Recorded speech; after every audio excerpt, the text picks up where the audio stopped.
mimi naunganisha ngela mawaya namna hii. Na unajua mimi nashangaa. Mimi nashangaa na hawa viongozi kama huyu ndugu yangu ametoka hapa sahihi. Nyinyi mnaongea kuhusu maneno yenye sielewi.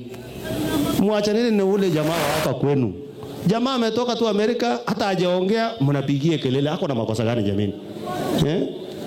Ule mtu anajua na wanajua ile vitu alifanyia inji wakiwa na Uhuru Kenyatta. So watu watulise bole. Mwacha kupigia ule mtu kelele. Hajasema kitu, ameshuka tu, amekuja kusalamia nyanya yake, amekuja kusalamia wazazi wake na sisi. Nyinyi mnapiga kelele, hata mnapiga kelele mtu hajaongea. Hajafungua mdomo kwanza afike. Kia huyo anasema sijui nini, ule anasema sijui nini. Nilikuwa naona hata mwingine ule former akitulekea jana.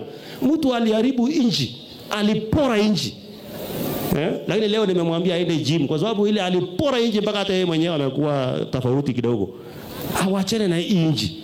Wacha sisi tuje tushughulikie kanisa, tushughulikie mama mboga, tushughulikie watu wa bodaboda, tufanye hiyo ndogo ndogo. William Ruto na Kithure Kindiki wajenge lami, wajenge soko, wajenge mashule zetu, au mawaziri washughulikie watoto wetu wasome. Hiyo ndio kitu tunahitaji katika taifa la Kenya. Na hatutaki mtu kutuambia ati rais anafaa kwa kona ile. Hatutaki mtu kutuambia ati deputy president huyu Kindiki akuwe mtu wa mlima. Tunataka usawa kwa Wakenya wote.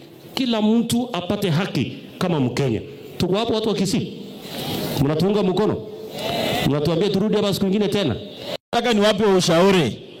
Msidanganywe na mtu mmoja anawaambia ati yeye atasimama hapa ati ashinde kura rais. Hiyo ni uongo ya mchana. Na yule saa hii mwenye anawaambia na alishindwa kazi ati leo atapanga watu kwa line waje washinde kura. Hii serikali ya UDA imejipanga kujipanga.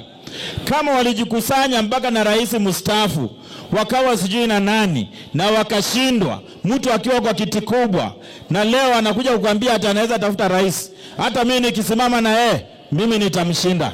Hiyo nahakikisha. Asanteni sana, mbariki. No nyene kara korosie pareria ye lami igekogenda yasoka bumburia yagenda pakeike bunyunyu.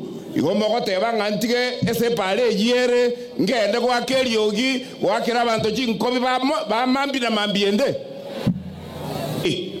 No bomo bwogo soki tibese kiria 4 trillion shillings kie budget chigotangazwa kiro mutinyo sita. Bomo mboyo bogo to irande onye ndoro kobeke pipe to soki tibese kiria.